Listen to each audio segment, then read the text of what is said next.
আজ শুনবেন মাঝরাতে প্রতিবিম্বের হাতছানি। বন্ধুদের মধ্যে আমি আর সংলাপ হলাম খাঁটি যাযাবর। বাকিদের তো ভ্রমণের নাম শুনলেই গায়ে জ্বর আসে। যে কোনো ছুটিতে চেষ্টা করি আমি আর সংলাপ কোথাও না কোথাও থেকে ঘুরে আসতে। এবারের ছুটিতে আমরা ঠিক করলাম বেশ দূরের কোনো একটা ট্যুর করতে। শহরের কোলাহল থেকে বহু দূরে এক মফস্বলে গড়ে ওঠা আমার এক কাকার পুরানো আদি বাড়ি আছে পুরুলিয়াতে। সেখানেই গেলাম। সেখানে যখন পৌঁছালাম তখন চারপাশের আলো মরে এসেছে। ঘড়ির কাঁটায় ঠিক সন্ধ্যা। কাকা অবশ্য বছরখানেক হলো চাকরি সূত্রে সপরিবারে বোম্বেতেই শিফট হয়ে গেছেন।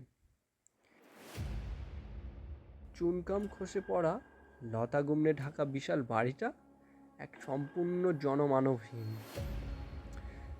কাকার অনুপস্থিতিতে এলাকারই এক বৃদ্ধা বাড়ির দেখাশোনা করে।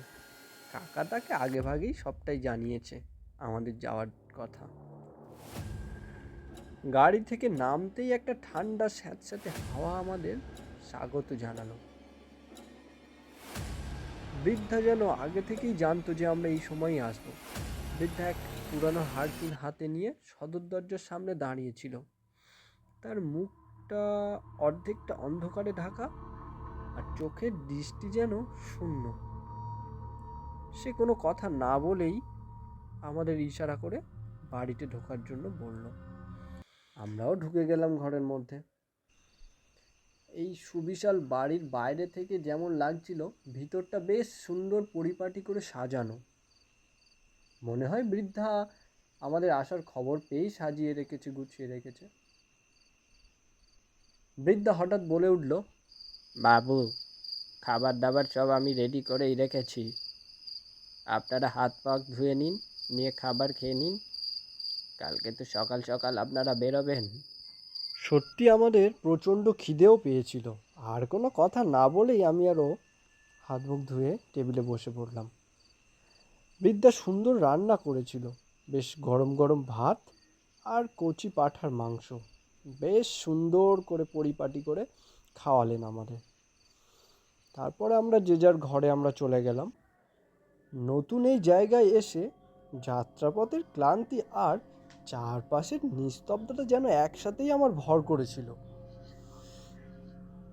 তারপর আর দেরি না করেই বিছানায় শরীরটা এলিয়ে দিতেই চোখের পাতা দুটো ভারী হয়ে গেল, আর পলকেই আমি গভীর ঘুমের মধ্যে তলিয়ে গেলাম। ঘুমটা ভাঙল ঠিক কী কারণে বুঝতে পারলাম না।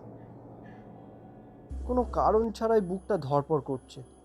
বিছানায় উঠে বসলাম আমি।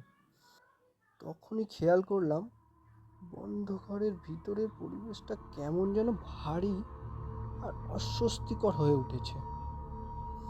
দেয়াল বেয়ে একটা অদ্ভুত ঠান্ডা স্রোত নেমে আসছে, অথচ ঘরের সব জানালা শক্ত করে বন্ধ করা।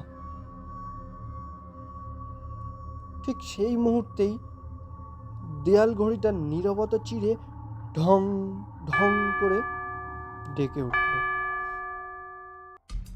দুটো ধাতব শব্দ জানিয়ে দিল এখন রাত 2টো। টেবিলের উপরে জ্বলতে থাকা নীলচে ল্যাম্পটা অদ্ভুতভাবে ডবডব করতে শুরু করলো, যেন ওটার ভিতরে আটকে থাকা আলো ছটপট করছে নিভে যাওয়ার জন্য। আলোর এই আসা যাওয়ার খেলায় ঘরের দেয়ালে তৈরি ছায়াগুলো কেমন যেন কাঁপছে। আর ঠিক সেই মুহূর্তে আমার চোখ চলে গেল ঘরের এক কোণে থাকা পুরানো ড্রেসিং টেবিলের আয়নার দিকে। বড় মুহূর্তেই আমার শরীরের সমস্ত রক্ত যেন হিম হয়ে গেল। আমার আমার বিছানাতে আমার পাশেই বসে আছে সেই বৃদ্ধা। চোখগুলো এবার যেন আগুনের মতো জ্বলজ্বল করছে। শরীরের মাংস বলতে একটু নেই। আমার সাহস হলো না পাশে দেখার। প্রাণ ভয়ে এক লাফে মেঝেতে পড়েই দরজার দিকে দৌড় দিয়ে বাইরে বেরিয়ে তারপরে আর আমার মনে নেই। শুনছিলেন মাঝরাতে প্রতিবিম্বের হাতছানি। কেমন লাগলো সাবস্ক্রাইব করতে ভুলবেন না।